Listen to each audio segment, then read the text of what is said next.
안녕하세요. 오늘 여러분과 함께 살펴볼 자료는 빈들에서의 외침 12, 이 글의 일부입니다.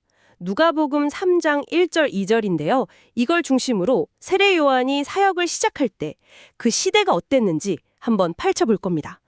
이 글이 당시 상황을 어떻게 딱 짚어내는지 같이 한번 깊이 들여다보시죠. 시작부터 보면 디베료 황제, 본디오 빌라도, 헤롯, 빌립, 루사니아, 그리고 안나스랑 가야바까지 이름이 엄청 많아요. 7명이나요? 이게 그냥 이때다라고 알려주는 걸 넘어서는 뭔가 좀 특별한 이유가 있을 것 같은데요. 네, 맞습니다. 당시 역사 기록 방식이기도 했지만 누가복음의 저자 누가는 그 이상의 의도가 있었던 것 같아요. 바로 이 이름들을 통해서요. 그 시대가 얼마나 혼란스러웠는지 그걸 좀 생생하게 보여주려 한 거죠. 먼저 로마 황제 디베료, 즉위 15년이면 겉으로는 팍스 로마나, 로마의 평화시대였어요. 근데 이건 어디까지나 로마 얘기죠. 아, 로마한테만 평화였다. 식민지 백성들은 전혀 아니었단 말씀이시군요. 그렇죠. 강력한 힘에 그냥 팍 눌려서 숨막히는 현실이었죠. 뭐랄까 겉과 속이 다른 평화. 네, 그런 모순적인 상황이었어요. 이게 당시를 이해하는 첫 번째 열쇠입니다. 로마 전체가 그랬다면 요한이 활동하던 유대 땅은 훨씬 더 복잡했겠네요. 본문을 보면 유대 총독은 본디오 빌라도고 헤롯, 빌립, 루사니아는 각자 지역을 다스리는 분봉왕이었다고 나오잖아요.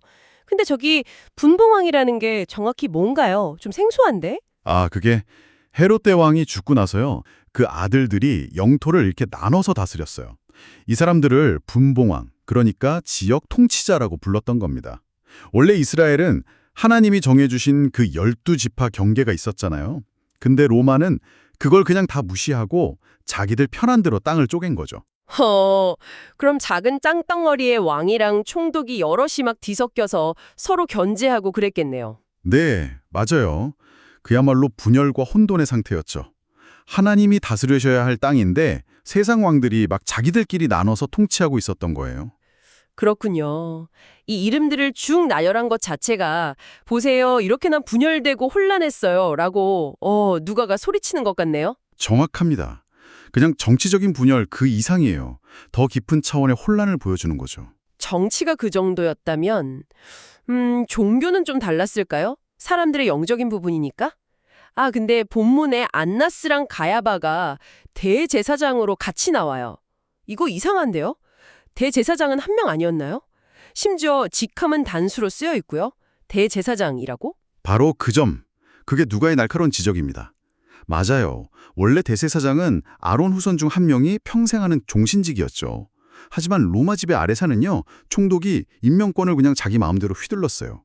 안나스는 이미 해임됐는데도 뒤에서 여전히 힘을 쓰고 있었고 사위인 가야바가 그 당시에 공식 대제사장이었고요. 그러니까 이 두 사람이 실질적으로 권력을 쥐고 있었던 거죠. 이야, 진짜 아이러니하네요. 가장 거룩해야 할 자리가 정치 논리에 따라서 막 바뀌고 심지어 비정상적인 투톱 체제였다니. 그렇죠. 누가는 그래서 복수가 아니라 단수, 대제사장이라고 딱 쓴 거예요. 이 기형적이고 타락한 현실을 정확하게 꼬집은 거죠. 당시 종교 지도력이 얼마나 심각하게 부패했는지를 보여주는 아주 결정적인 단서입니다. 백성들은 정말 혼란스러웠겠네요. 기댈 곳이 없었을 것 같아요. 이렇게 정치적으로 분열되고 종교적으로 타락하고 정말 암울한 시대였네요. 이런 상황에서 하나님의 말씀은 어디로 갔을까요? 놀랍게도 황제나 총독, 분봉왕들, 심지어 그 대제사장에게 간 게 아니었어요. 맞아요. 말씀은 그 화려한 궁전이나 성전이 아니라 빈들에 있던 사가랴의 아들 요한에게 임했습니다. 세상 권력의 중심부가 아니었죠.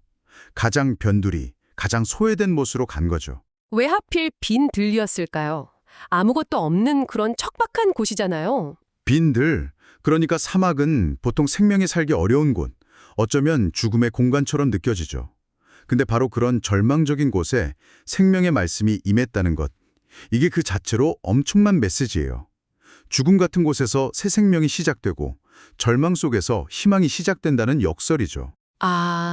그런 의미가. 네.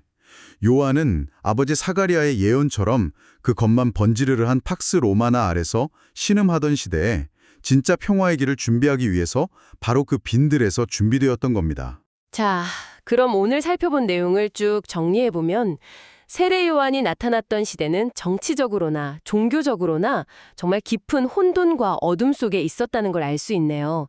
근데 중요한 건 이거 같아요.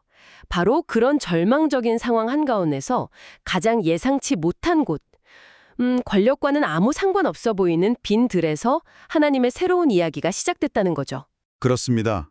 누가가 이렇게 구체적으로 시대 배경을 그린 건 요한의 등장이 그냥 한 사람의 등장이 아니라 그 캄캄한 현실에 던져진 하나님의 응답이자 새로운 시작이었다는 걸 강조하려는 거겠죠.